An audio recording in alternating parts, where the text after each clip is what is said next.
Okay, I call this meeting of the Red Oak Independent School District to order at 7 p.m. Let the record show that a quorum of board members are present, that this meeting has been duly called, and that notice of the meeting has been posted in accordance with the Texas Open Meetings Act, Texas Government Code, Chapter 551. All board members are present. And I would ask Mr. Anderson to give us the invocation. Would you bow with me? Heavenly Father, we just thank you so much for allowing us to be here today, Father. And we're just thankful for all that you do for this community, for this district, for each campus, for our staff, for our students, our parents. Father, we just ask that you just be with this meeting as we make decisions, that we make them putting our students and staff first. Foremost, we thank you for the many blessings that you're going to bestow on our kiddos over this upcoming year, that they will continue to have a successful learning over this next few months. We just ask, Father, just forgive us where we fail you. In Christ's name we pray. Amen. Amen. Ms. Porter, if you would go down and introduce our pledge leader. Good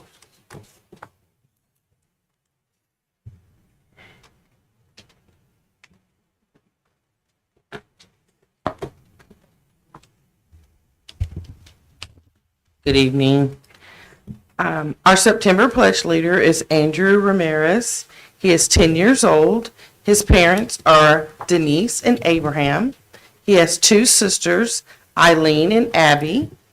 Andrew is in the 5th grade at Eastridge Elementary School, and his teacher is Miss Mallory. His favorite subject is reading. Andrew enjoys playing soccer. His favorite book is Dogman, and his favorite pet is his horse named Cookie. I want a horse. When Andrew grows up, he wants to be a construction worker. The people he most admire are his mom and dad. Something he likes about himself is that he's really strong. Andrew was chosen by his 5th grade team for always demonstrating the 4 talents. Andrew, you want to come on up?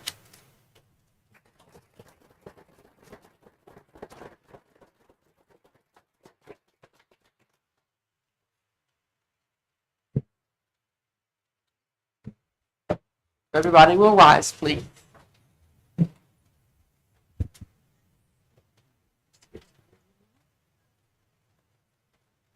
I pledge allegiance to the flag of the United States of America and to the republic for which it stands, one nation, under God, indivisible, for liberty and justice for all. Honor the Texas flag. I pledge allegiance to the Texas, one state, under God, one indivisible.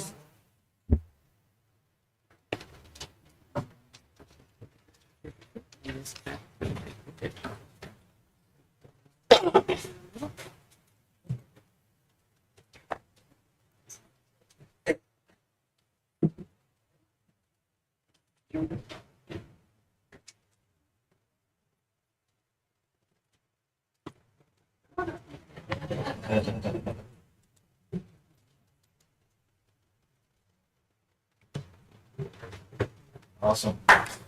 Thank you.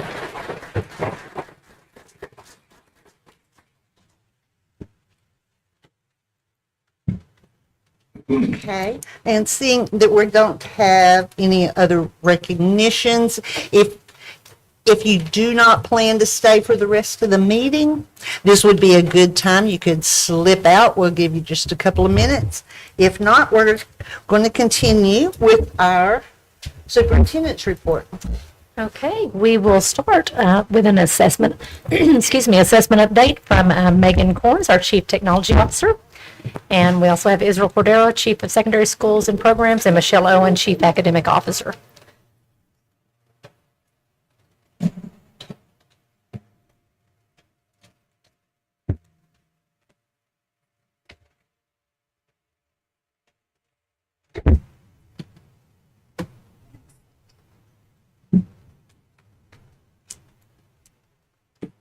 Good evening. Good evening. We are here tonight to present to you the assessment data. So just as an update, accountability data is on hold at this time because of the litigation. And so we do not have any ratings to share with you. But tonight is going to be an overview of the assessments that were taken in the spring of 2024. And so that is what we'll be going over. So last year we brought to you an action plan, and we stated these were the areas that we were going to be working on throughout the school year. We brought it at the same time this last year. So there are two presentations that we give every year to the board regarding our assessment data. We do an assessment piece that's just focusing on assessment in the fall. And then in the spring, we come back and we talk through the TAPER, which is the Texas Assessment Report, that goes over that accountability piece, sometimes with ratings and sometimes without, depending on litigation. But we are able to give you two kind of updates during the school year. And so during this first update a year ago, we brought to you this action plan. And we stated that these were the things that we were going to be working through the year. And so what we wanted to do before we go into the data from this year, we wanted to show you how we see the data has already had an impact from the things that we did last year. So as we're looking at the vertical alignment structure of writing in all content areas, we stated that we saw in our data an RLA growth. It go up to 55% from 2023 to 63%. And this is in our specific area of our high focus. And so those are students that are economically disadvantaged, special ed, emergent bilingual, and are highly mobile students. In addition, we worked on the curriculum alignment piece across the campuses. And so elevation is one of the tools that we had. And one of the areas that we worked on was really providing that resource and highlighting that resource to the campus principals, campus administration, and work with campuses to turn that around to teachers. So elevation provides a lot of compliance pieces for us, but it also has some instructional strategies that are great to be using in the classroom. And so we worked with campuses to turn that piece around to the campus level. In addition, our instructional coaches and our coordinators partner. And if you think about instructional coaches, coordinators, and teachers kind of as a triangle, each piece of that is instrumental to the success of the program. So curriculum coordinators work on the curriculum piece. So they know with the state, they're attending regional meetings, they're looking at what is the state telling us our curriculum needs really mean, and making sure that they understand truly the curriculum so that we're not watering it down because we really like the kid and we want the kid to be successful, that we're really reaching that standard of expectation. And then the instructional coach is the boots on the ground, partnering with the teacher in the classroom. And so they are the person that's going from the curriculum and understanding that piece that they're working with the curriculum coordinators on to boots on the ground, what it looks like in the classroom, and coaching that teacher on, yes, we know that this is hard for little Sally, but we need it to be this hard because that's what the expectation is from the state level. And then the teacher is then turning that around to the student level. And so those three work hand in hand. And so we started that really diving down into that partnership last year, which led into one of the pieces that we're going to be talking about later that we have been working through. The curriculum department has done a fantastic job of just working through that piece throughout this last summer. And then as we look at ongoing data review, that district deep dive. So we worked with data throughout the year. And one area that we can point to is that TELPAS progress rate. So TELPAS is a test that our emergent bilingual learners take in the spring. And it is taking on reading, listening, speaking, and writing in English. And so these are our bilingual students, some of who are just recent coming into the English classes. And in order to hit that progress rate, they have to be seeing growth and increasing their progress in 2 out of the 4 or already at the highest level. And so we went from 36% in 2023 to 51% this last year of students that are reaching that piece. And so that was a huge gain for our campuses. Last year, our coordinators also started attending PLCs and planning meetings with teachers. That let us lay the foundation and groundwork for us to be able to provide lessons to be in compliance with House Bill 1605, which we'll talk about in a few slides later. So our coordinators were really able to sit down with teachers to see what they needed help with, and what we could provide for them, since they are the ones on the front line working with our students. Also, every campus has a daily intervention time. So at elementary, we call that Talon time. So they have 45 minutes every day of intervention time. The middle school calls it Hawk 101. So they have 30 minutes every day of Hawk 101. The high school calls it Talon time. They have 30 minutes every day for intervention time. So when you look at our annual growth of our students in RLA and math that made 1 year or more progress, in 2023 we're at 57%, and then in 2024 we increased to 67%. CCMR, that's our college career military readiness. That is a huge indicator when we look at the high school's accountability and ratings and what they're graded on. CCMR is a lagging indicator. So that means our graduates from 2022, their data is on the reports for the 22-23 school year. And then the data for our 2023 graduates is going to be on this year's 23-24 reports. And then our graduates from last year in 2024, their data will be on next year's 2025. So we, as we were looking, we saw that we had a dip from 59% to 55%. So we put together a CCMR team that was led by Ms. Shulock. They met bi-monthly and came up with a system of tracking our students and our graduates to make sure that they were going to hit one of those CCMR indicators. And as you can see, for 2024 right now, our preliminary data shows that at a minimum we'll be at 67%.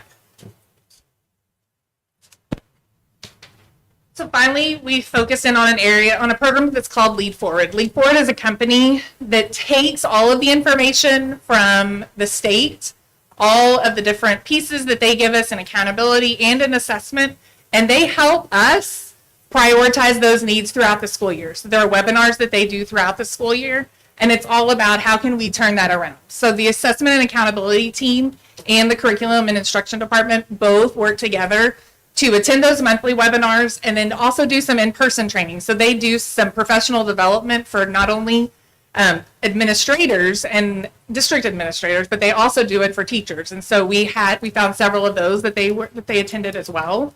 And again, it's all about turning it around to the classroom and how can we make a difference in the classroom on things that we know are going to be leverage points overall. So in addition to that piece, what we did was we started turning that around in monthly meetings to principals and assistant principals to start showing them ways that accountability can be seen in even their current data. So what did it say last year that our strengths were?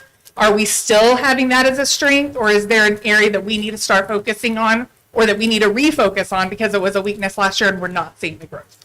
And so we started those processes utilizing the resources from Lead Forward throughout last school year.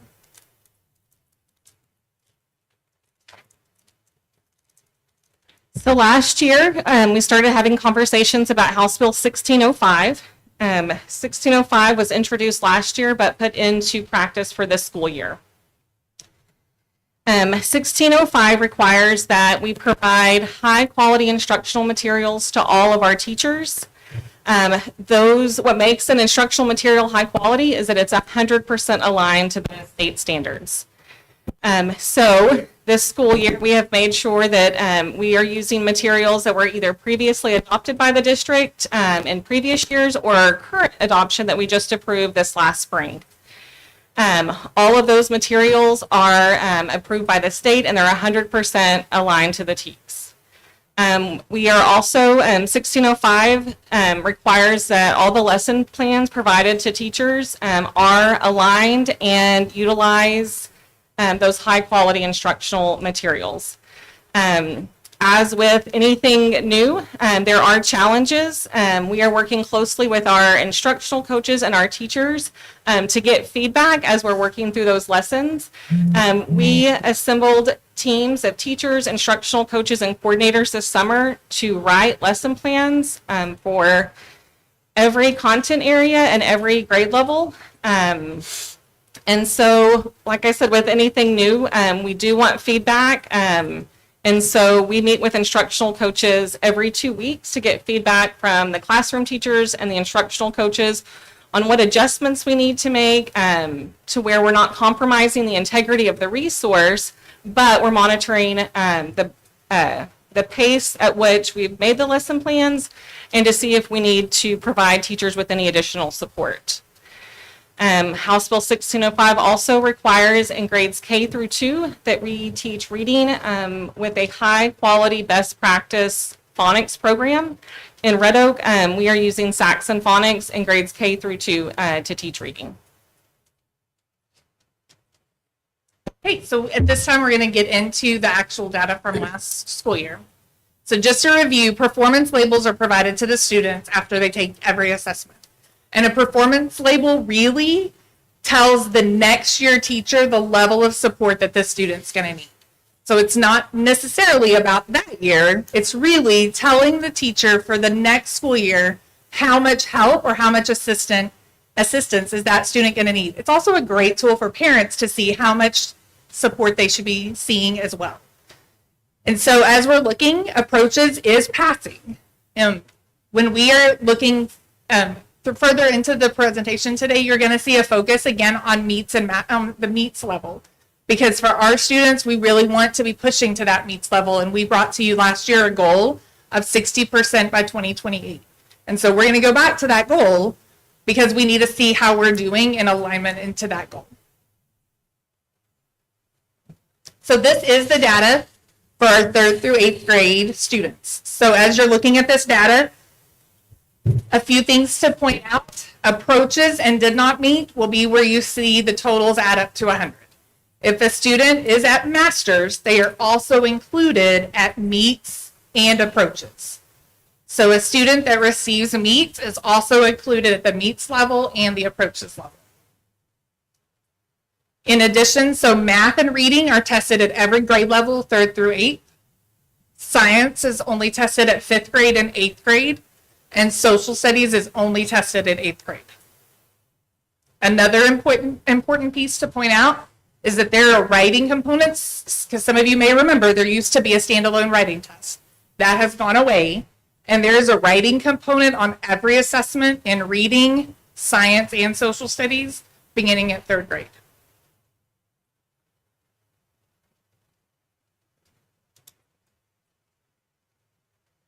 This is our end of course exam. So end of course exams start at high school.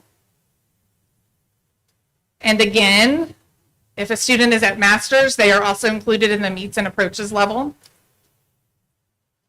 Algebra includes as well as our high school students, but it also includes any of our accelerated testers that are 8th grade taking algebra already.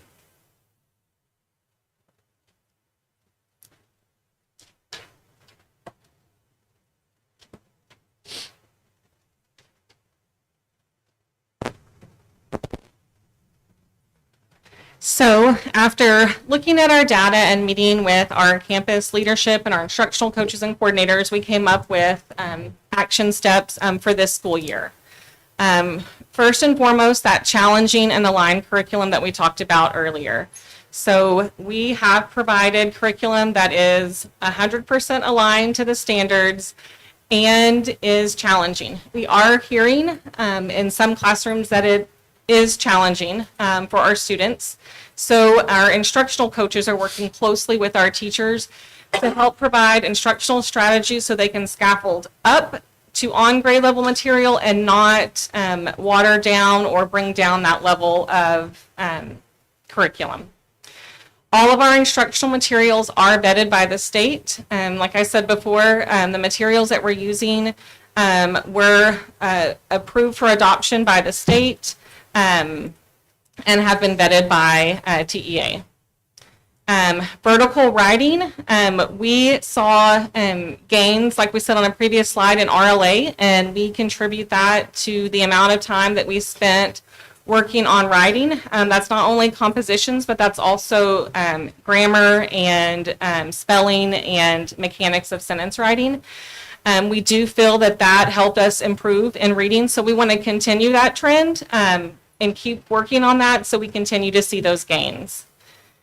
All campuses have campus data meetings. This year for campus data, we are looking at STAR data, CBAs, which are curriculum-based assessments. Elementary, we're looking at GRA, which assesses reading level, and TPRI, which we use in K through 2 to assess the different components of phonemic awareness. And then this year, one piece of data that will be new to us is iReady. So we are using iReady in the placement of MAP in grades K through 8. The reason that we went with iReady is aligned to the Texas state standards. It's aligned to the TEKS and gives us TEK data, whereas MAP gave us more of universal data. And it was really hard to determine what to do with that data, whereas with iReady, we know exactly what TEKS students need to work on. And then it also provides individual pathways for all of our students after they take that initial diagnostic. And so each student through iReady will have their own learning pathway based on how they're doing at the beginning of the school year. We are also taking a deep dive into the new science standards. So the state revised the science TEKS, and they we learned about them last year, but they're going into place this year. And so those standards are more rigorous and require our students to think and work at a deeper level. And they are also including TEKS in engineering practices, which is going to be new for us. In the spring, you approved our new science adoptions for all of our grade levels, and so all of our teachers have access to those materials. We provided professional development this summer. And then in addition to the new science adoption, we also purchased science materials to do labs. We know that students learn better when they do hands-on experiments and then can process out their thinking. And so we have purchased science materials for all of our campuses so that they can conduct those science labs. We also know what key, we talked about writing across the curriculum, right? There's writing in science. And so we are intentionally being purposeful and making sure that we're providing opportunities for our students to write about their thinking and write about their experiences in science as well.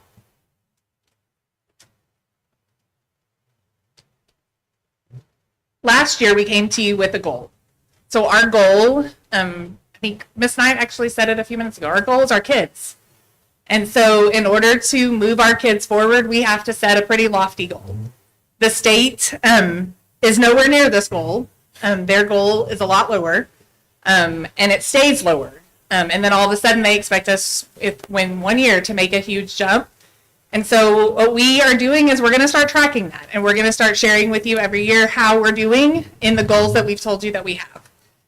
And so you're going to see in the next several slides, there are some subjects that we are on target and we're above where we really need to be in order to meet this goal of 60%. There are some subjects that we have some work to do, but we're going to be able to show you that in a very straightforward way that's not going to cut corners on it. It's going to be pretty blatant as to where we've got some work to do. But our goal is 60% meets. So again, that's not passing. Passing, we want all of our students to be passing. But we want our students to be able to be ready, confidently ready for the next school year. And so as we look at these next few slides, I'm going to show you on this first one kind of the breakdown of the way the slide is laid out. So that top band you will see is red. It will be red if it's an area that we have some work to do. It will be yellow if it's an area that we have some strength in. It may be that we're making progress. It may be that we are actually above where our goal is, but maybe we've dipped. So that's where you'll see yellow. And it'll be green if we are above where we need to be or on target of where we need to be. The gold line that is that straight trajectory from 40% to 60% is we looked at last year's data and where the state has us at, from just kind of cumulative. And we said, okay, how could we get to 60% at a relative pace without expecting 1 year to have this tremendous growth? And so what could that look like? And we were, for the most part, around 40% across the district and across all subjects. And then that maroon line is going to be where our student data is for this last school year. And so we're going to go through and just kind of talk through each different subject from our third grade all the way through our end of course exams, including CCMR. On that right side, you're going to see kind of the breakdown and then some different pieces of how the action plan that Ms. Owen just shared with you and how those pieces align to that subject. So for this first one, 3rd through 8th grade math, we were at 37% last year, and then this past school year, in 2024, we remained at 37%. There are still some pieces that we are learning as we're getting the new question types, and so that is still a piece that we're continuing to introduce as we look at the math area.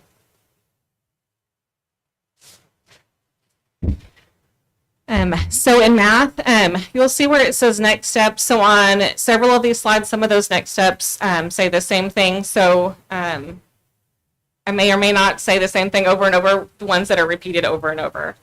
But for math, we are using aligned curriculum.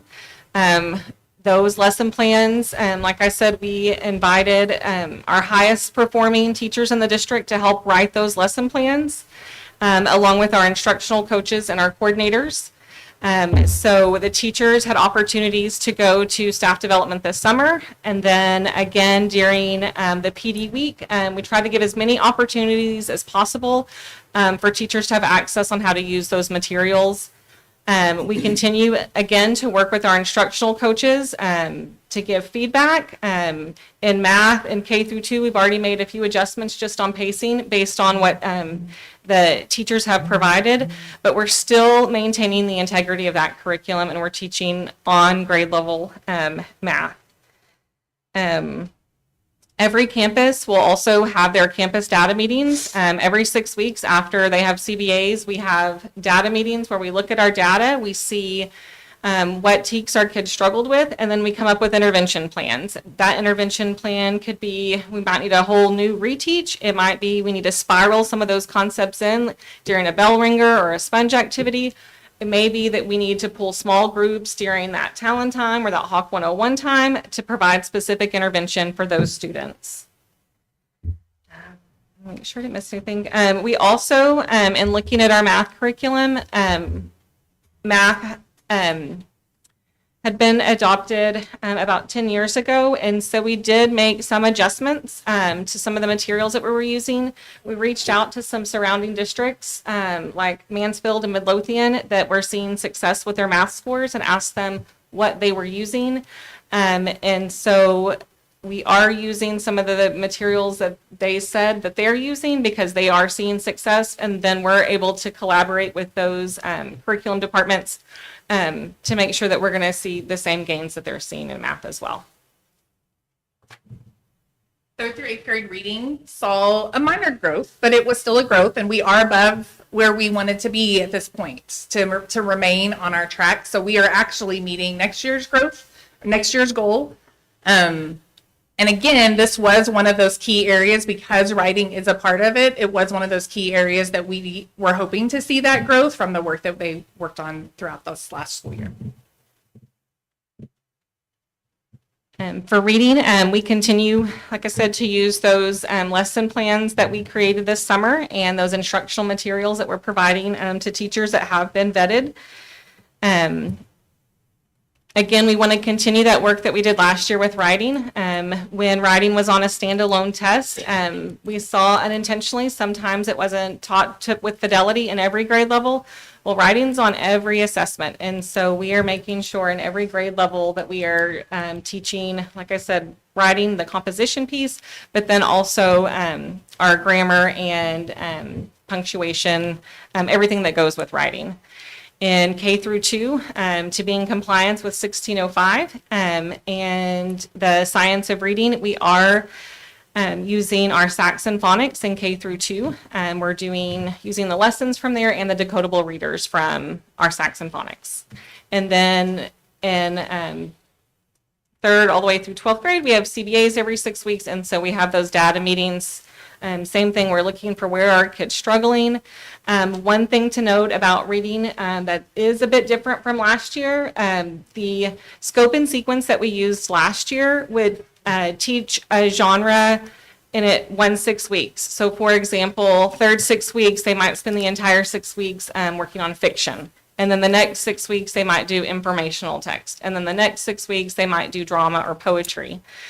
The instructional materials that we're using this year, students are seeing multiple genres every 6 weeks because that's what good readers do. And so if a student is struggling with a specific genre, it's not going to be the only time that they're going to be exposed to that genre. So then when it comes back up again later in the year, teachers already have an idea of what they struggled with and can adjust instruction and instructional groups based on that information. Okay, science. Science definitely is an area that we are pouring into because there is a concern. Science, again, is 5th grade and 8th grade only. So there are only 2 pieces, and the writing component is pretty significant in this test. So this is an area that we are going to be monitoring very diligently as we look towards regaining the loss from this last year. Like I mentioned before, we did adopt a new science curriculum that is aligned to the new science standards. So we are using that curriculum, as well as making sure that our students are being exposed to labs where they're doing hands-on learning. One thing just to know about the science test, when we really look at like item analysis and what did our kids struggle with, there are 7 questions on the 5th grade test and the 8th grade test that are worth 40% of their score because of how the state has weighted those questions. Those questions are open-ended responses where students are asked a question and have to compose a response. And then it is AI graded. And so it is looking for specific academic vocabulary. And it truly is, when you look at the rubric the state has provided, it is a composition in science. And so we are being very intentional about making sure that our students are exposed to those types of questions all throughout the year. Not just on assessments, but during class time. And then another thing that tricked up some of our students on some of those 7 questions, they could get the answer correct, but if they couldn't explain it, they didn't get full credit. Or if they selected the wrong answer, but the right justification, it was automatically counted incorrect because they missed the first part of the question. And so, again, we're going to be very intentional about exposing our kids to opportunities to where they can answer questions, but then explain their thinking as to why that is the correct answer. And then we're also making sure that we're using that science academic vocabulary in all grade levels. The 5th grade test tests 3rd grade science TEKS, 4th grade science TEKS, and 5th grade science TEKS. The 8th grade assessment covers 6th grade TEKS and 7th grade TEKS. And so it really is, everybody has to be teaching with fidelity that academic vocabulary and those science concepts because we can't wait till they get to 5th grade or 8th grade and expect that grade level to teach 3 grade levels worth of content. So. Okay, social studies is another area where that writing component is huge. So you're taking the facts of social studies and then you're having to apply some application pieces. And so it's not only understanding what happened in social studies, but what does that lead to? And then the writing component is definitely a piece. The other piece to note here is that 8th grade that social studies is only tested in 8th grade. And so this is a standalone grade level test. So with social studies, when we went to look to see what materials we had, I discovered that we hadn't received new social studies materials since 2015. They have changed the TEK since then, and so those materials were not 100% aligned to our standards. So we reached out to districts that were doing well in social studies and said, what are you using? They were using Lead Forward, Social Studies Plus, and then Loman. And so we have purchased those materials for our 8th grade, and then you'll see later for high school as well. They needed new materials as well. And so those materials are aligned to the standards. They do give kids opportunities to answer open-ended questions. It's not all multiple choice. It goes through the different I just lost the word for it. Primary and secondary sources. And so and with the new TEKS, that goes all the way down to elementary, whereas before that started later. And so from early on, they're going to be exposed to primary sources and secondary sources.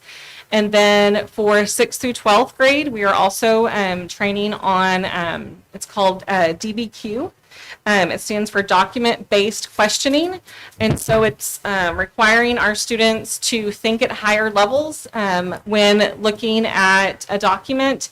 And again, it's that writing. So students are writing their thinking, and we're actually doing that training this Friday during our PD day. So now we are to our end of course exams. So English 1 is above our goal for this year. However, there is a dip from where we were last year. When talking with the instructional coaches from the high school, one of the things that they pointed out was the extended constructed response that was done this last year and the difficulty there. And so that piece is, and we do know that the AI grading is also a component. So there are pieces that we're still learning about that assessment side of how does that AI grading and what do we need to do on our side to help support that piece. Similar to the other sides, we are providing that aligned curriculum. And like Ms. Korn said, when we analyzed this test, what tripped up some of our students was the prompt. In this case, if they did not know the definition of the word revelation, they were not able to answer the question. So they could have written a beautiful composition with everything that they've learned to do, but if it didn't answer the question, they're automatically given a 0. And so as our IC at the high school, Ms. Bird and Ms. Nelson, our coordinator, dug through that test, that we had some great compositions, but if they misinterpreted revelation, then they were not able to answer and got 0 points because they didn't answer the prompt. So we will continue to work on writing and exposing our kids to as much vocabulary as we can. We can't always predict what they're going to be asked, obviously, in reading, but we are going to give them exposure, like I said, to multiple genres every 6 weeks to provide that support. Oh, and one more thing. Sorry. Okay. Also, at the high school, we are going to start using a program called Writable. We're doing training on that this Friday as well. So Writable is graded by AI and will give our kids instant feedback on their writing. So we are hoping that is going to help us kind of see whatever the program that the state is using, what is it looking for? And then, like I said, it gives our kids instant feedback. And we know kids thrive on instant feedback right now. In English 2, where we saw our kids struggle, they actually struggled with a specific genre in English 2. The informational text was difficult, and that was where we saw our greatest need. So again, I think spiraling those genres multiple times throughout the year and giving them as much exposure as we can to all the different genres that they can be assessed on is going to strengthen our students' performance and ability to answer those questions. Algebra 1, we were able to see an 8-point increase from last year. And so this is above our goal for this year. And then this test specifically is our 8th graders that are taking Algebra 1 at middle school, but then also our 9th graders, primarily our 9th graders that are taking it for the first time, their 9th grade year after taking Algebra 1. With algebra, we want to continue that progress, and so we do have a strong algebra team. But again, in looking at our resources, there are things that we needed to provide them. So we have provided them with a on grade level curriculum, and then we also purchased a program that will give our students in Algebra 1, Algebra 2, and Geometry a diagnostic to see where they're performing, and it will provide individualized learning plans for those students as well. The biology, we were able to see an increase, so this is 7 points above our goal for this year, and 3 points above where we were last year. And so again, this is the type of trajectory that we want to continue seeing year to year. And this is with going to be also receiving our new curriculum for this upcoming school year. So the biology standards are new as well. And so the curriculum that we adopted in the spring is aligned to the new state standards. We are going to continue to work on those question types. Because even though we're above where our goal is, our students did still see some struggles with those open-ended responses and those two-part questions where they have to select an answer choice and then explain why that is the correct answer choice. So again, we'll make sure that those are intentionally embedded in all of our lessons. And then for biology as well, we're looking at what lab materials that they have at the high school and making sure that we're providing them with the materials that they need to conduct the labs that are required to meet the needs of the teams. And finally, U.S. history is above, it's actually above our end goal of over 60% by 2028. But we still saw a dip. And so we don't want to rest on our laurels. We want to make sure that we're still making progress and pushing our students. And so we are going to continue monitoring it year to year to make sure that we remain and go back up on an upward trajectory each year.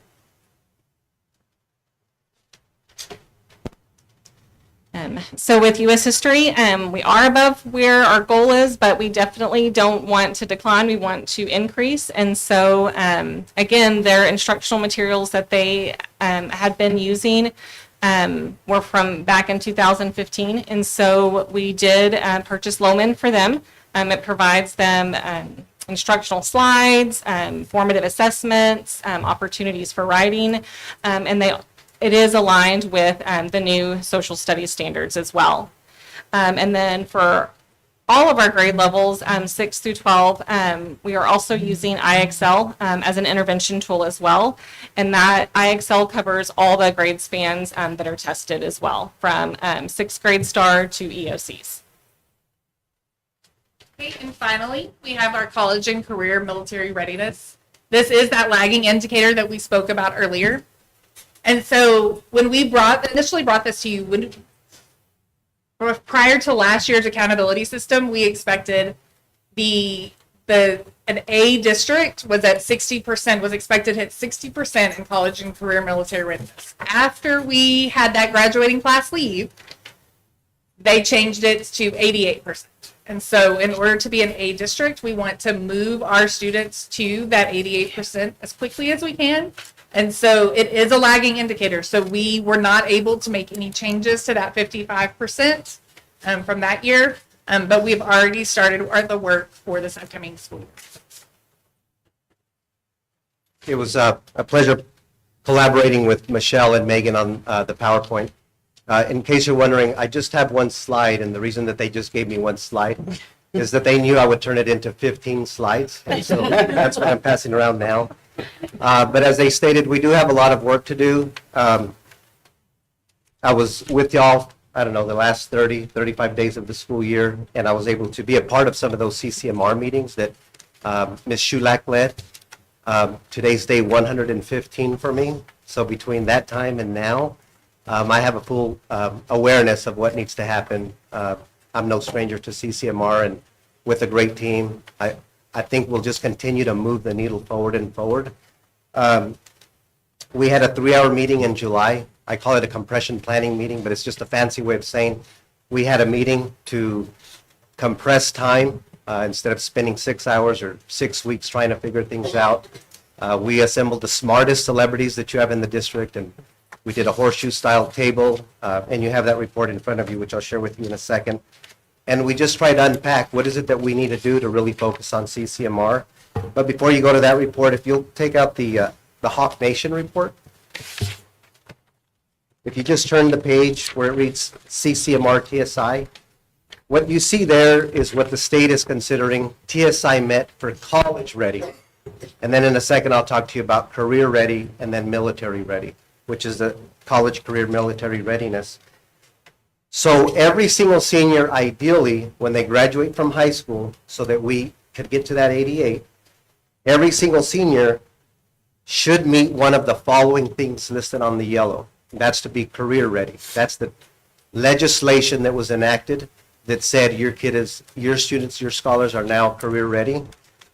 A certain score on SAT, a certain score on TSIA2, a certain, 3 hours of dual credit in English or math, or 9 hours of dual credit in anything, 3 or higher on AP exam, earn an associate's degree, that's your Hawk Scholars Program, complete an on-ramps dual enrollment course.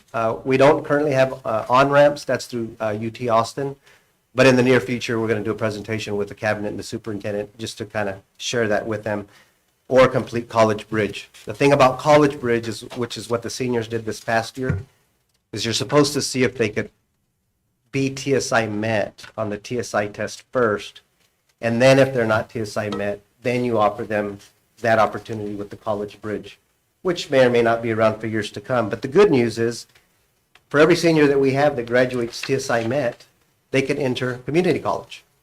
So now for career ready, which is Jennifer Jeter, she's behind me, I'm sure. If they graduate with an industry-based certification, an IBC, and of course they complete those sequence of courses, so the state made that a little more difficult, or through TSTC or a community college, they complete a level 1 or a level 2 certification. So anything that's in yellow on the page, or what I listed, or if they enter the military right out of high school. That is how we get our CCMR points that equals that accountability there. If you turn the page, we don't have to go into the accountability, but if you see domain 1, 40% of domain 1 is doing something right with CCMR. If you see domain 2B, 50% is CCMR. And if you see domain 3, CCMR is listed there as 30%. So it's safe to say that for the high school, CCMR accounts for about 40% of the accountability. It's not just English 1, English 2, algebra, U.S. history. We have to get this right. It directly impacts the accountability rating of the high school. And then if you turn to the last page, and by the way, both of these sets of documents that you have, I cherry-picked what to give you, just because I didn't want to give you trees that you didn't really need to read. But if you all ever want the full trees that I killed, I'll give you guys the report. The Texas Success Initiative, that just goes back to the legislation that stated we have different ways of determining if students are ready to enter college without any remediation. So those were all of those yellow highlights that I shared with you on the first page. And then the TSI-2 assessment is one of the lowest hanging fruits, which you see here for the district analysis and next steps. 8th graders take Algebra 1. 9th graders take Algebra 1.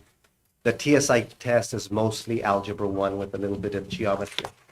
So the kids that score masters in Algebra 1 in the 8th grade could actually take the TSI test, possibly pass it, and they don't have to worry about being CCMR met for the rest of their high school career. Now, they still have to do the English one, because for the TSI test, you've got to pass the math and the English. But English on the TSI test is mostly aligned to English 1, which is the English 1 EOC, which is what they take in the 9th grade. So instead of focusing all of our time with the seniors when they're seniors and they took Algebra or English 1 4 years ago and they forgot it all, we could start testing the kids in the 8th grade, the 9th grade, the 10th grade, the 11th grade, the 12th grade. In fact, next week, your principal, Mr. Howe, is going to test about 400 kids on the TSI test. It's probably the largest number of students that we've tested kind of in a single week, but he's going to assess 10th and 11th and 12th graders. Because the idea is, instead of focusing solely on the seniors, and having our back against the wall with the accountability, we can focus on 8th through 12th graders simultaneously every year on the same year. And then by the time they get to seniors, maybe 30% of the seniors is all we have to work with. And then we have a better chance of graduating more kids that are actually CCMR met. And then if you turn to the other document, this document is a meeting that I led on July 31st. And if you could turn to page 5, you could see all the celebrities that were in the room that were part of the discussion. Mr. Howe, who really gets CCMR, Julie Wirch, Ginger McClure, counselor, Jeremiah Gaines, Jennifer Jeter, Lynn Dockery, Melissa Shulak. So all of these celebrities contributed to the brainstorming session on how we can do a better lift for students, because our focus shouldn't be graduating students from high school. Our focus should be graduating students college ready, career ready, life ready. And the high school diploma should just be a given. And then if you turn to page 8, just so you know, all of these bullets are money in the event that we come to you later. In order to really do CCMR right, it requires funding. The TSI test is funding. Helping the students with the practice test requires funding. Just getting the students shored up with CCMR requires funding. But if you see, I don't know, 1, 2, 3, 4, 5, 6, 7, 8 bullets down, it's, forgive the language, these were brainstorming sessions, this 3-hour session here, but it says testing after content mastery, Algebra 1, 8th graders, 9th graders after Algebra 1. For 9th graders, it would be at the end of the year, Algebra 1 and English 1, so they would take the full test. But then the idea is we work toward exposing every single student at the high school and the students who are in Algebra 1 at the middle school to the practice test, to a diagnostic, and then the students that we feel are ready, we test them. And we test them weekly, like every Monday throughout the day, the students that are ready. What will that do? That will ensure that that number continues to climb that's in front of us here. If students pass the TSI test, it will significantly increase the number of students that are in the Hawk Scholars program. By the way, there's a FAST initiative. There's a FAST initiative that states if a student is socially, economically disadvantaged, they take all of their college credits while in high school for free. So 60% of the students at the high school, if they're TSI met, can go to Navarro College, enter our Hawk Scholars program, and they don't have to pay for any textbooks. They don't have to pay for any college classes. And the same thing for TSTC. If the students wants to go to TSTC and get those certifications or work toward an Associates of Applied Science, if they're socially, economically disadvantaged, they get to do that for free. And so just focusing on TSI-2 alone, just that one bullet by itself will make a significant impact on the scores that you see in front of you. Thank you for my 15 slides. Thank you. It is important to note on here that with the work that Mr. Cordero and Ms. Sulak worked on last year, we were able to make an increase from that 55%. So our preliminary data that will be a part of next year's accountability, it will not be in this year's accountability. It will be a delayed year. We believe it will be no less than 67% is what our preliminary data is showing. And then we want to support all of our campus administrators and our teachers and the work that they're doing. So we will be supporting them in data analysis, in PLCs when they're talking about instructional strategies and student work. Our curriculum coordinators are attending PLCs currently, doing after-school trainings, during conference time trainings, just to support our teachers and our campus administrators in all the work that they are doing, because it's a big job. So. Any questions? Yeah, I got a couple. Can you go back to that slide of stars 3 through 8 summary data? my screen over here is kind of messed up, so I'm using this one. When we look at these percentages, how do these percentages break down? You know, in other words, when you're saying 32.42 did not meet, how are those percentages, I guess, accumulated or broke down to have a better understanding of it, I guess. I just,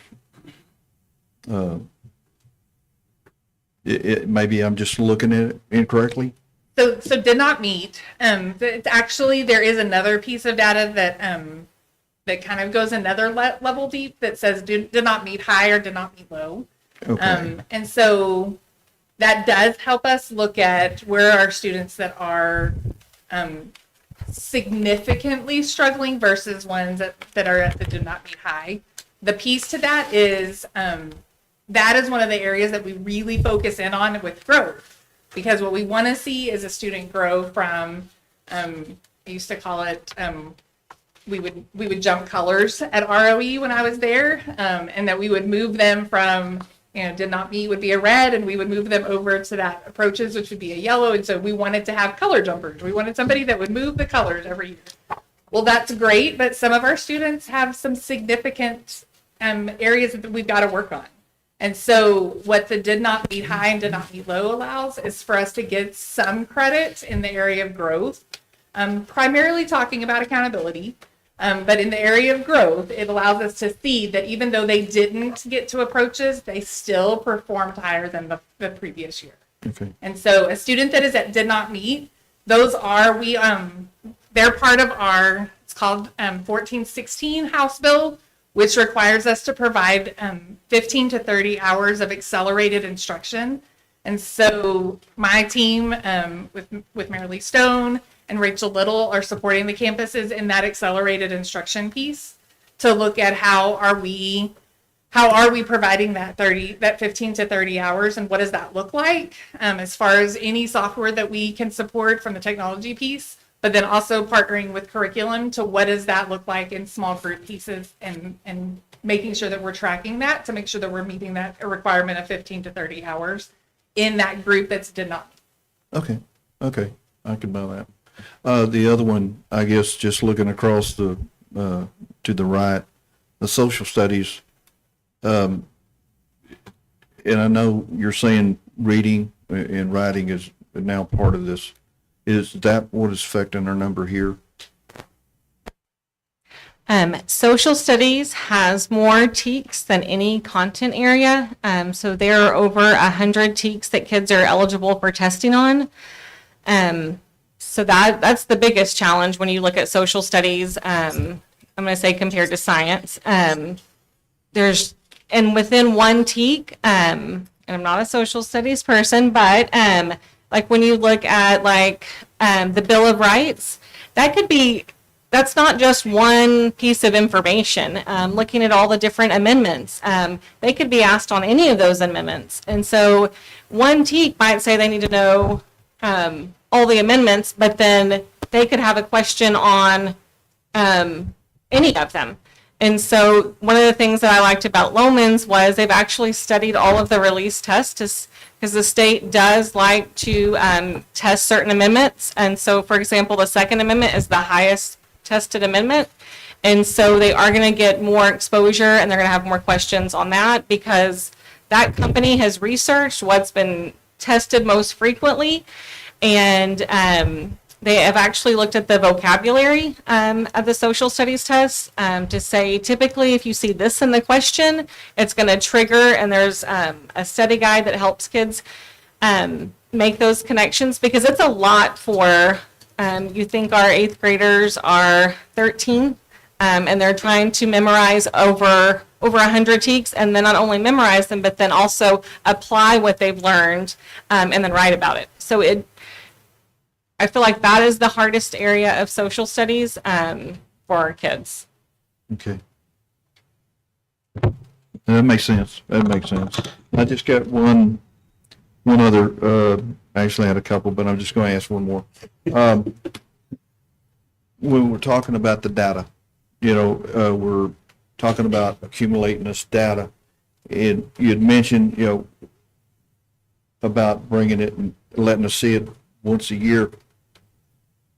And I think I've asked this question before, you probably answered it. It's just, maybe I'm slipping it. But how often do y'all meet to go over the data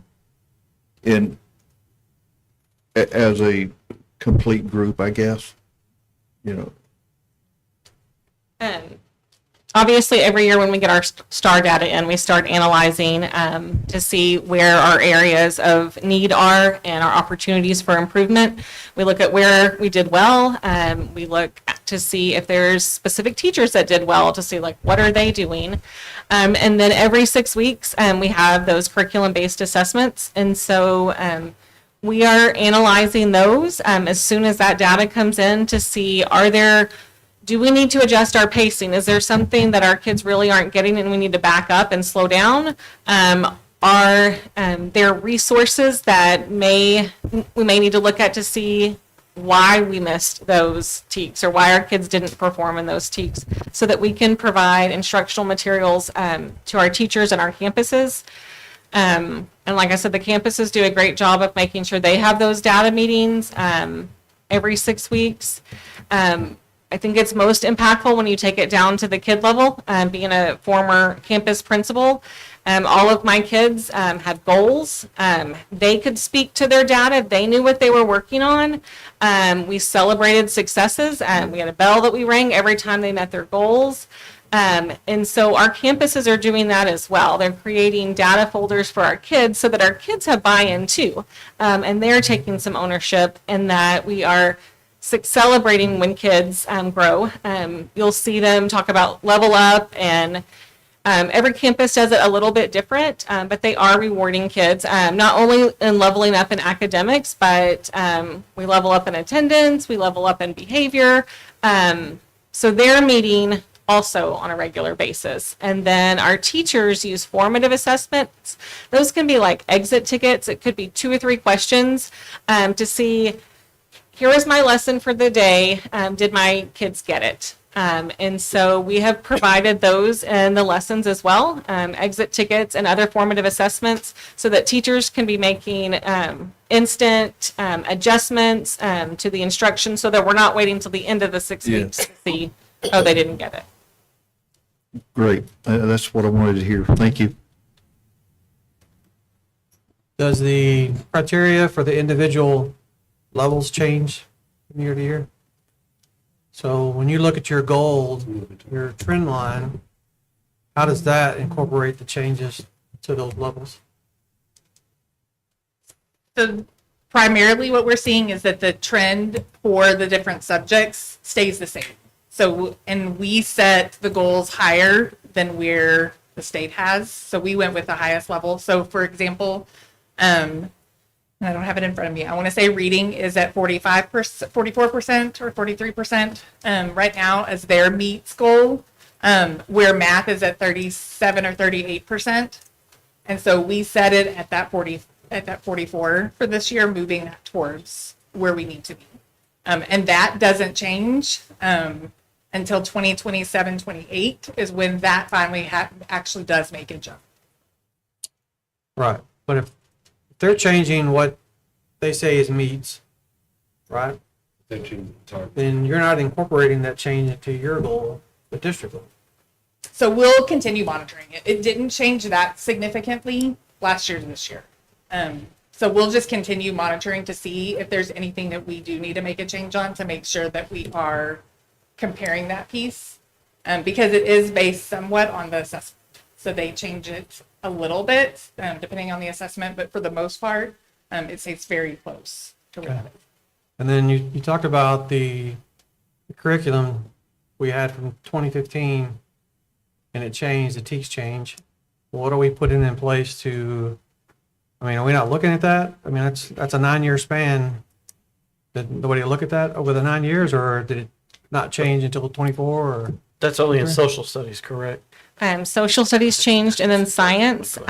So science, we did, the state did approve materials for adoption. There are a lot of political things with social studies, and so I think publishers are afraid to put anything out. So publishers haven't put anything out since the TEKS changed. And so that's why there were no other materials other than, like I said, we're doing Lead Forward, which is a company that really analyzes assessments. We're using their Social Studies Plus because they see the same thing that we do, that the TEKS have changed, but no companies have put out any materials that are aligned to those new TEKS.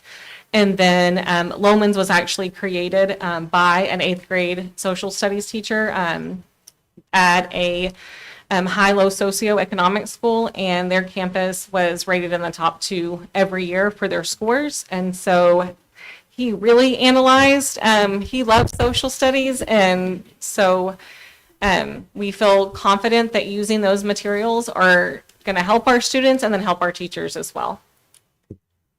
And kind of just to add to that, say, for example, we have an adoption and it's for a 10-year adoption, and they change it in the process, which happens a lot. We don't re-adopt because we have that adoption, but then we add in the resources that we need. So they'll go out and seek the resources. What can we add to our current adoption?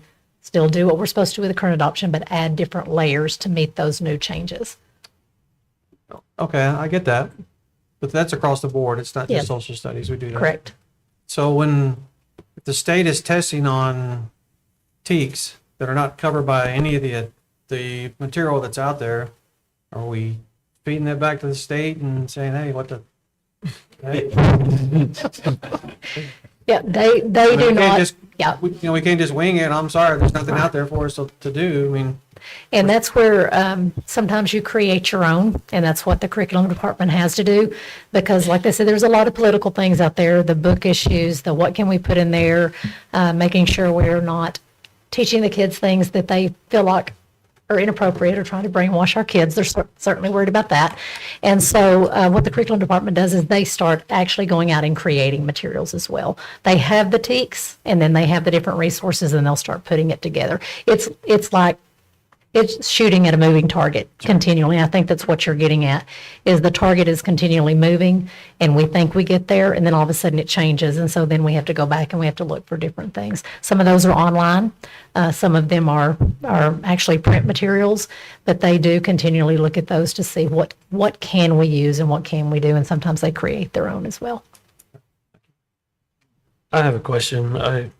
Thank you for clearing up the deal on social studies. I had that wrote down. But the other thing that I had was the AI grading. And what are we doing with AI grading? Because obviously that's a big concern with the AI grading. What are we if AI is grading all of our written stuff for our kids? What are we doing with that? Other than Writable, I saw we're using Writable. I wrote that down. Are we doing anything else? And I know that's I want to kind of, Still learning. okay. The state really wants to say that it had no bearing. Yeah. yeah, okay. Just saying what the state. But I think as we are learning more about it, we're doing more data. So we're also leaning on other districts and finding out. We have an accountability summit next week, and that is one of my questions to see what they did. So one of the things that the state allowed us to do was you could submit for a student to be rescored, but it cost you. And it only didn't cost you if it came back in our favor.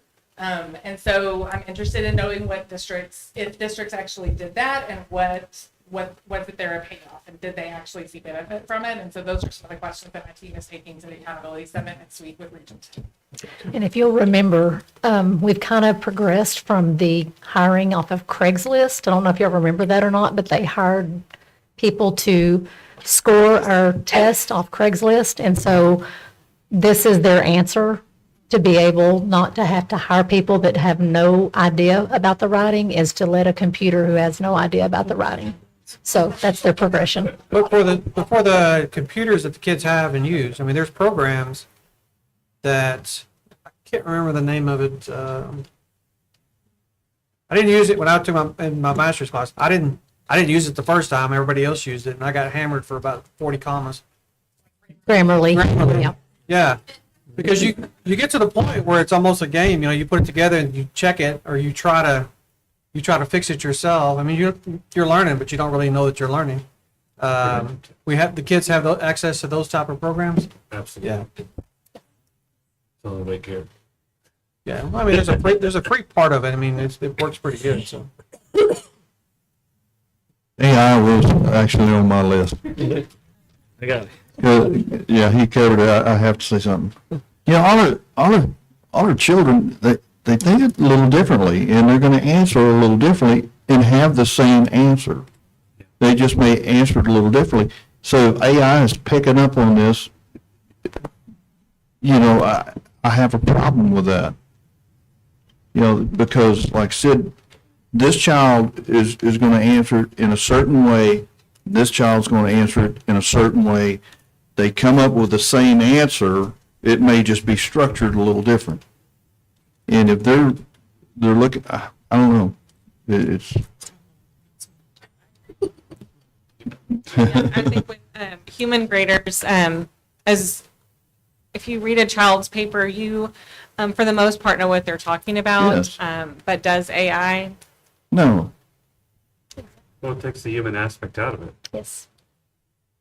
It's the same way with the crap math that we have. It's you know it or you don't know it, and then you got to teach it 6 ways backwards. And if you didn't write it 6 ways backwards, it was wrong. It's crap. Yeah. Thank you. Thank y'all so much. Thank y'all. A lot of hard work put into that, so I appreciate that. Yes, thank you. Okay, and Dr. Lamb, would you like to come up and give us a construction update? Good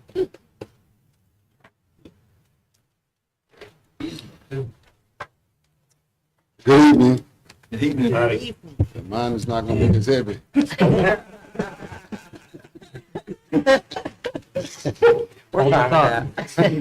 So I'm here to give you an update on the construction. I will communicate out that days missed causes us time, and so we only missed 3 days this month for weather, and it was rain, so they couldn't work on those 3 days. So we had 17 work days, and so they were making progress steadily. Highlights: we finished all of the foundation slab, so the last 2 sections were poured about 2.5 weeks ago, so they're done with all the foundation slabs, and now they're putting beams in sections G, A, and B, with ongoing with the competition gym, with the CMU walls, and they will continue to pave around the school as they move the crane. So the crane determines where the paving is going to take place. So right now the crane is sitting in the southwest corner of the school. So I asked Mr. Frills why did he have this picture, and he never did tell me. Put the picture in there too. What we started with. Okay, before and after. So that's the 4 again. And then we started moving some dirt, and we moved more dirt. Started paving. Did a couple of foundation slabs on C1 and C2. A few more. And then this is a new picture. Well, I'll take that back. This is the last picture from Frill's last PowerPoint. And now here's a new picture. So as you can see, they have completed most of the foundation, and most of the paveways have been done. You see they have the field cleared for the football field and also for the tennis courts. Hellas is due to take that over within the next week, a week and a half. And then we'll start seeing some action on the football field. And then once the football field is complete, they'll work on the tennis court. And so all 3 academic wings are done. They have finished doing the beams on the G, which is the office area, and they're working on A and B as we speak. Any questions? And that's another picture, and that picture was taken last week on the 10th. And you can see the crane is sitting in the southwest corner. And if you see this area right here, show you how fast they work. This was taken on the 10th, and I went back on the 11th, and this was poured. It's kind of interesting. And it looked like it had been sitting there for a few days, but it had just been poured. That's a picture from the southeast corner. And Hellas would have already started on the football field, but we had some complications with the soil movement. And so we had to add some cement to the soil to absorb some of the moisture, so it'll be more stable. Yeah. When they started that. I sound like I know something about construction, don't I? I learned all this in the last 4 weeks. Quick learning. And so this is an up close picture. And as you can see, we have the roofs are going in. They have started doing the electrical and also the plumbing in G, D, and F. And this is taken on Tuesday the 11th. Tuesday the 10th.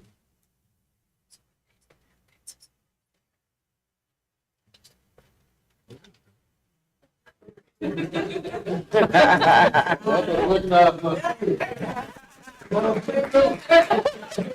was hard for Lamb to do. Excellent. Video. No, I didn't take the video. James did the video. I just dropped it in the PowerPoint.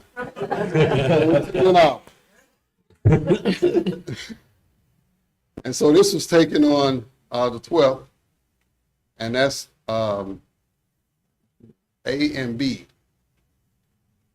So if you looked at the picture on the 10th, we didn't have any beams up. So 2 days later, a lot of the beams were up. And that's the parking lot on the west side of the campus. And I went and put my name in. I'm just playing. Check and see if y'all listening. And so this is another big important piece for Friels. That's the front door. That was the last month front door. And this is what it looks like today. Awesome. There you go. So 2 big important pieces for me is, are we tracking to be done to get our certificate of occupancy on December 2025? And we are. And we are still under budget. So those 2 things are really important. I can attempt to answer any questions if you have. I just have one. Are we going to, once we start pulling electricity, are we putting in a construction trailer? They have a construction trailer already. They got one. Okay. It's been on site. Yeah, they got them on the side. Any other questions? It's looking good. Yes, thank you. Thank It's you. exciting. It's very exciting. And Chief Prasipka, want to update us on Safety Week? Bless you.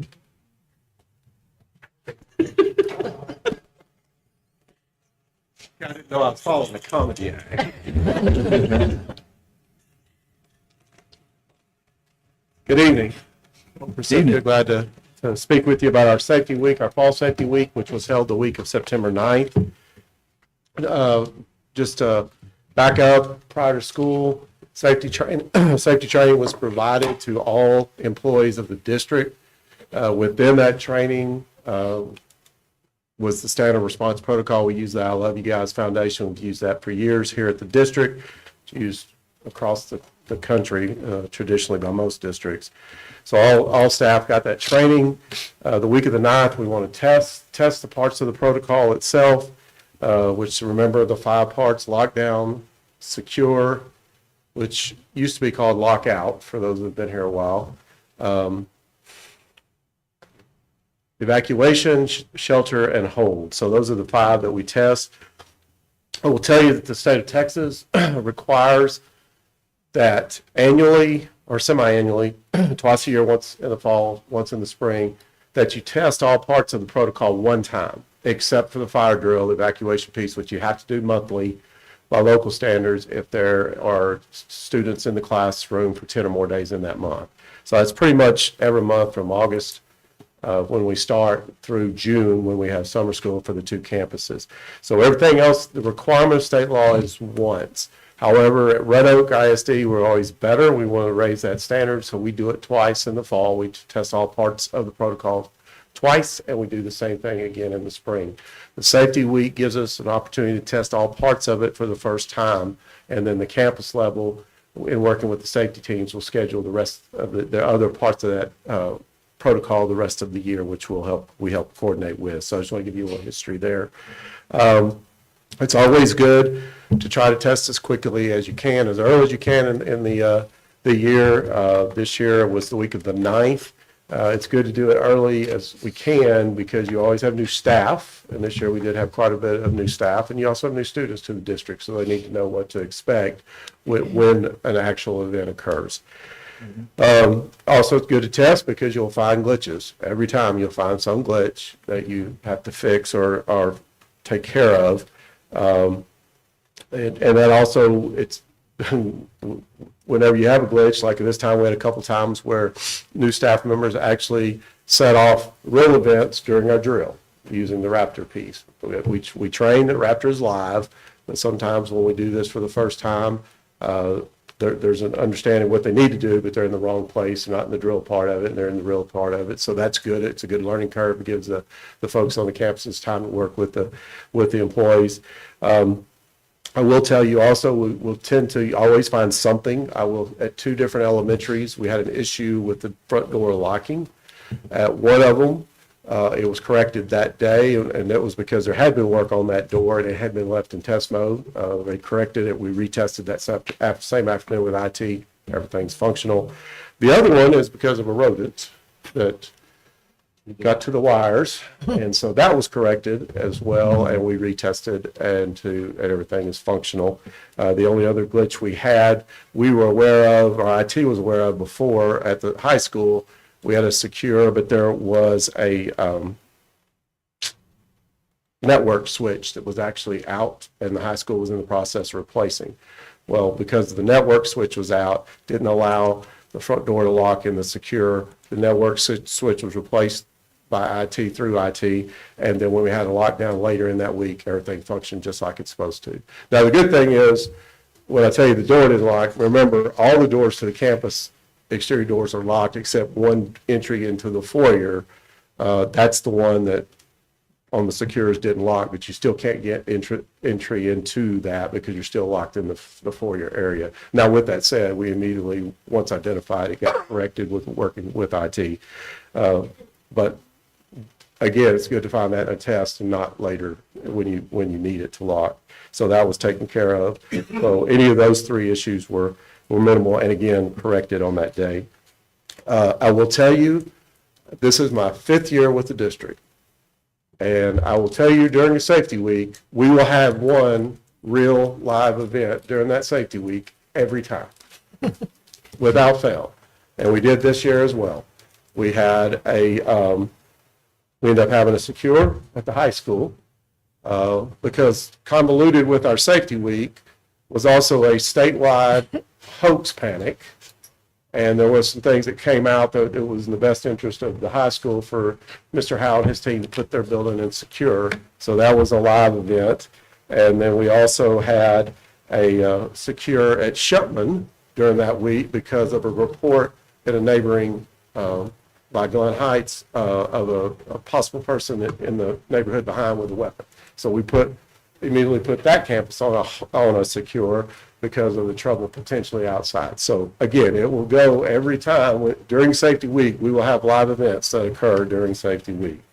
I will tell you a point of emphasis here is after action reports for the drills and any live events as well, so we can see what went right and then also address anything that could be improved upon.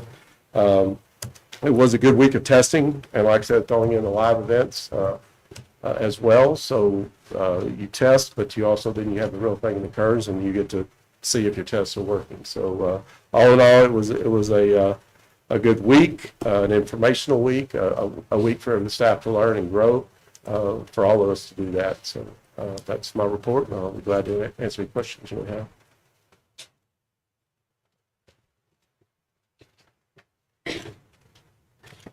Doesn't look like it. Thank you so much. All right, thank you. Thank you. Thank you. And I just have a very quick update to give, just a few things, and then I'll let you take over. Congratulations to our high school student, Natalie Menendez, for receiving the Billy Mitchell Award. This award is earned by cadets that complete the Phase 2 of the CAP Cadet program, and only 15% of cadets earn this award across the nation. So that's huge that we had one of those that did that. So congratulations to Natalie Mendez. Our elementary schools just celebrated Grandparents' Day. Lots of people on campus and lots of fun times that were being held. September is Firefighter Appreciation Month, so make sure that you thank your firefighters if you see them in the area. Our Red Oak Founders Day Parade is this Saturday at 9 a.m. with the festival to follow at Watkins Park from 10 to 2. So if you have some time on Saturday, make sure that you attend that.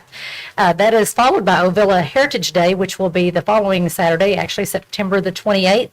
Their parade begins at 9 a.m. at Ovilla Road Baptist Church and ends at the park grounds behind Ovilla City Hall, and that festival will continue to 2 p.m. as well. Coffee Talk is Wednesday, October the 2nd at 7:45, so jump on there and join me if you have a chance.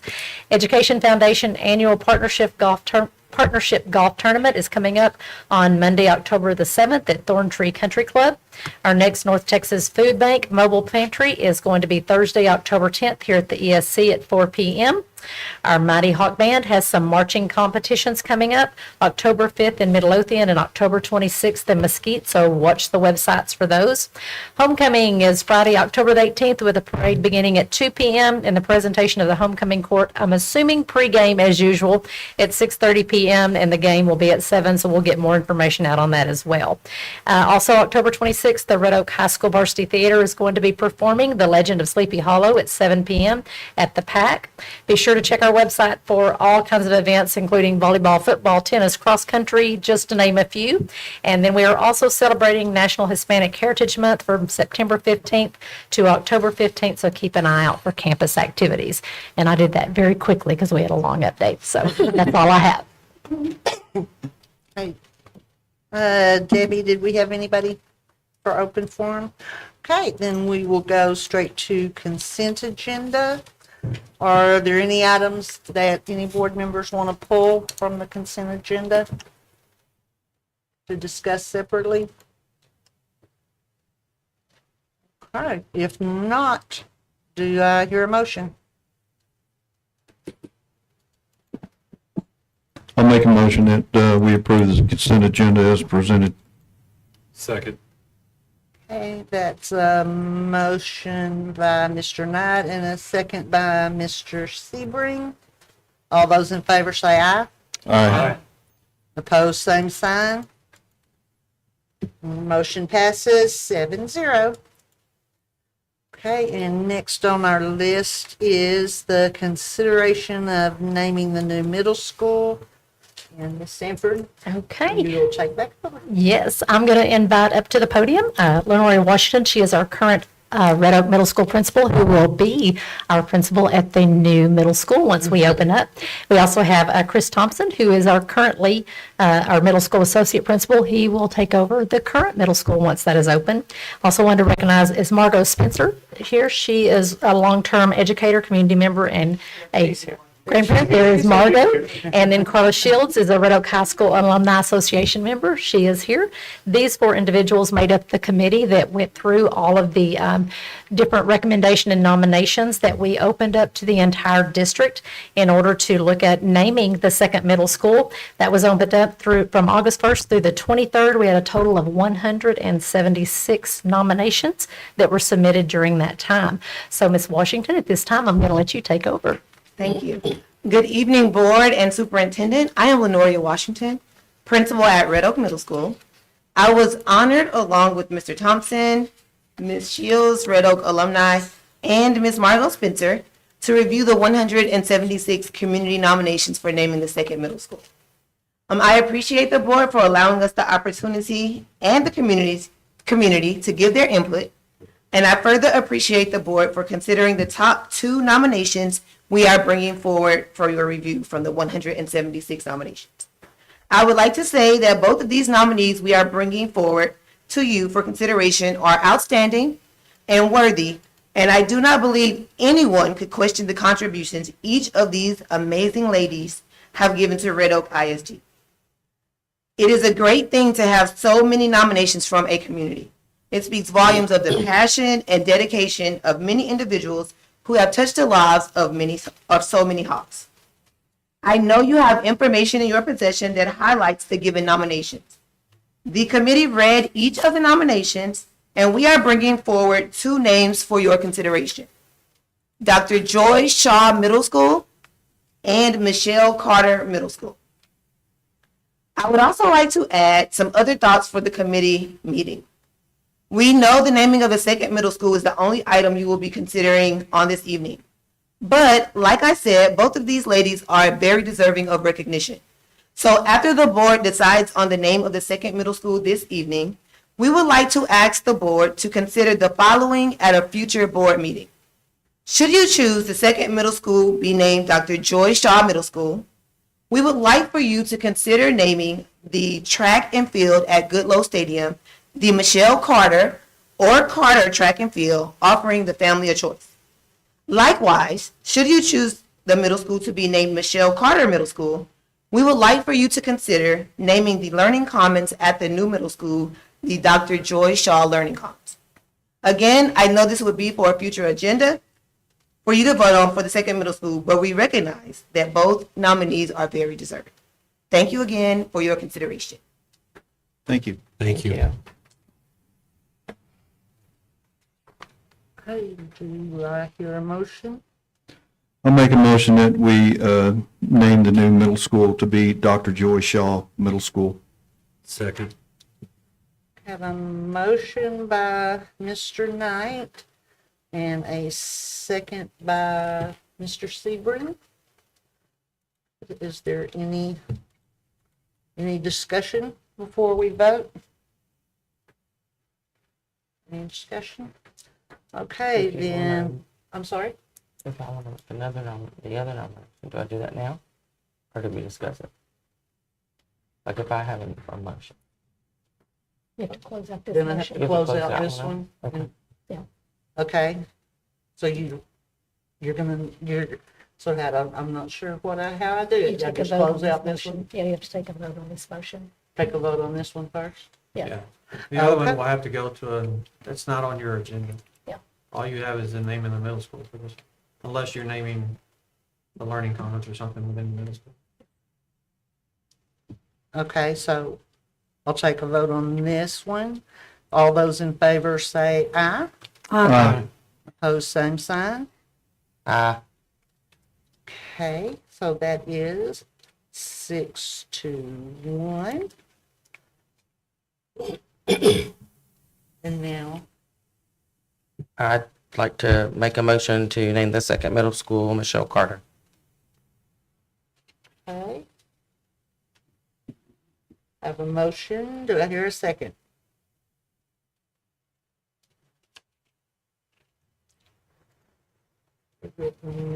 No second, because the motion fails. That's what I can Okay. say, yes. Okay, so we had the motion for the naming and the second, and a 6-1 vote, so that the name of Joy Shaw, Dr. Joy Shaw Middle School passes 6-1. Yes.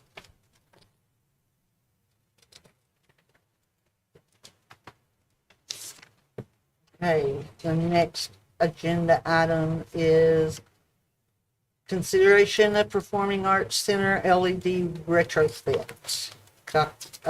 Josh Crutchfield, Director of IT, Julie Phillips, Director of Purchasing, and Jason Nitch, Fine Arts Director.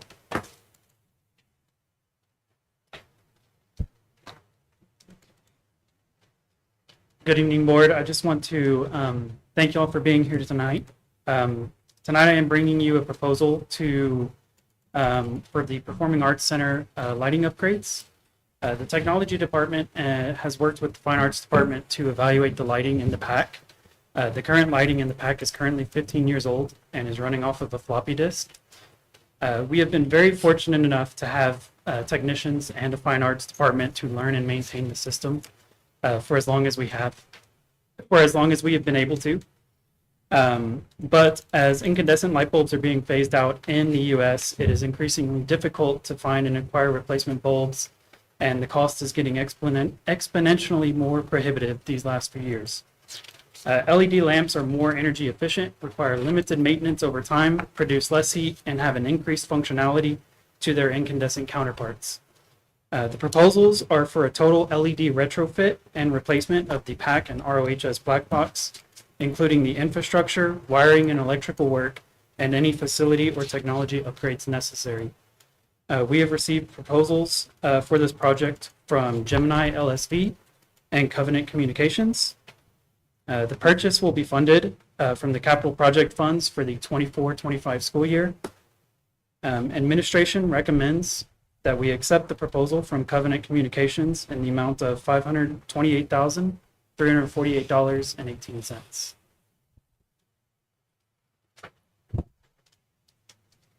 Do we have any questions? Yeah, on the proposal, I was going through and looking at, underneath the, very light, heading, the VL. Why did they break it out like they did? You know, I mean, you see it's broke out a number of times where it says quantity 20, then another place it says quantity 8, then, instead of compiling it, I guess, you know, to try to get an understanding, is there a reason they broke it out like this, you know, on the proposal? So that one I'll have to refer to Jason Nitch. He's the one that got this bid from Covenant, so he'll have that answer. Okay. Thank you for the question. I don't have I have it in front of me. What I believe is that those are actually slightly different kinds of lights that are hung in different locations. And so my understanding is that that's the way that it was broken up, is either because it's a different type of light or because it's hanging somewhere differently and they had it differentiated that way. Okay. Well, just like I said, just looking at it, I was just seeing a repeat, and I just curious why they had broke out. And it probably makes sense, but it was just curiosity. And then I noticed in the black box, I know we got the same issue. You know, the lighting is going to be the same issue. I guess one thing I was trying to look at is it's an enormous cost. And I know LED lighting, there's no doubt about it. The lifespan of them, the power rating on them, you know, the consumption is a whole lot less. You know, I mean, it's tremendous. But I guess I just go back to the black box thinking,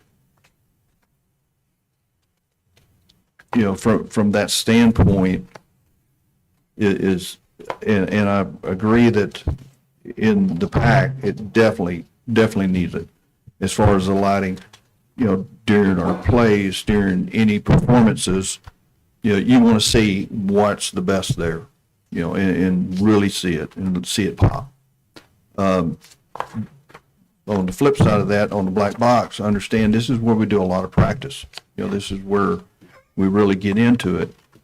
It's just I'm still on the fence about spending that kind of money for that. Now, that's my opinion.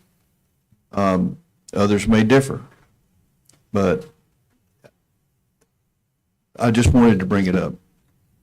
You know, it from my point of view. Because the black box, we're talking $64,000.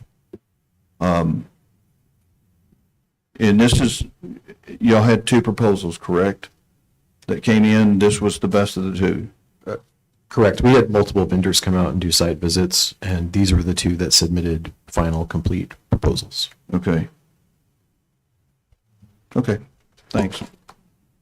Changing out the controls and everything, right? Yes. So we'll switch out all of the back end, all the lighting controls. Everything has to be upgraded to That's why control. they want to do it all in one shot, because you're switching out the whole system. Yeah. And they do, correct me if I'm wrong, but they do have productions in the black box that are smaller versions that you don't have to have the pack.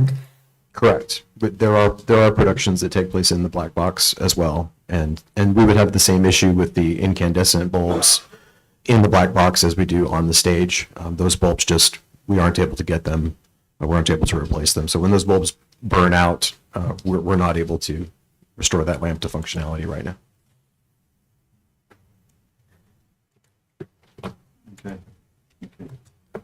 You good?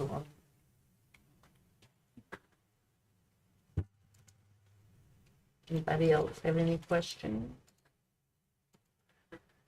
Mr. Knight, if it is helpful, the black box is a retrofit, so we will be using every light that's already hanging.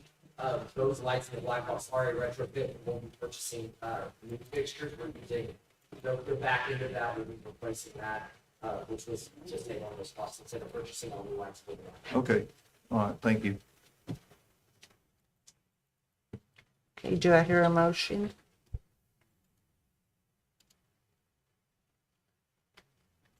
I make a motion that we accept the proposal from Covenant Communications in the amount of $528,348.18. Second. Okay, that's a motion from Mr. Kelly and a second from Ms. Knight. All those in favor say aye. Aye. Opposed, same sign. Motion passes 7-0. Thank you. Thank y'all. Thank y'all. Next item is consideration of replacement of doors at elementary campuses. And we will hear from Mr. Stanford. Yes. Before you have a proposal to replace multiple exterior doors around multiple campuses due to the age. The exterior door replacement will address the needs to meet or exceed the Texas Administration Code Chapter 61 school safety requirements, which state that A, all exterior doors shall be set to a closed latch and lock status, and B, be constructed both for the door and door frame and their companies of material in a manner that makes them resistant to entry intruders.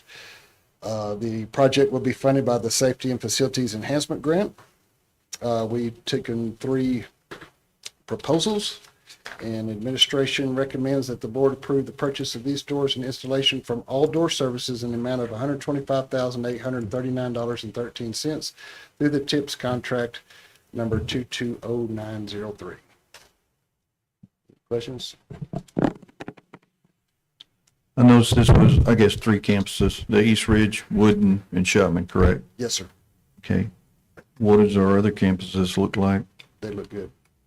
No problems? Yes.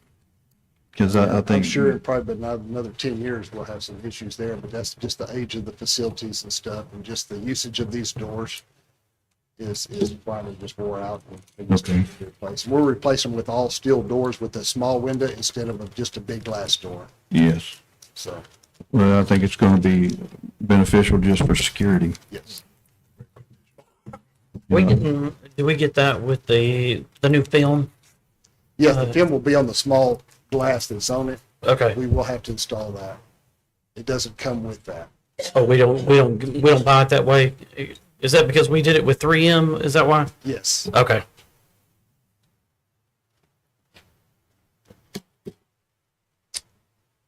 Do I hear a motion? I make a motion that the board approve purchase of the doors and installation from All Door Services in the amount of $125,839.13 through the TIPS contract number 220903. Second.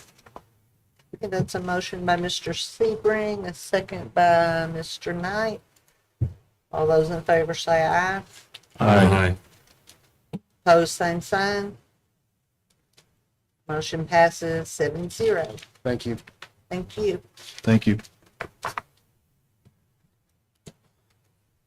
Okay, next is the nomination or discussion of nominations for the Ellis Appraisal District Board of Directors for 2024.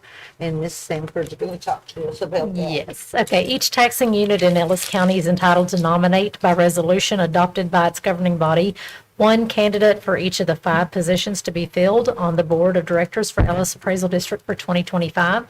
The resolution, Board of Directors' responsibilities and history and information concerning the current Board of Directors are attached.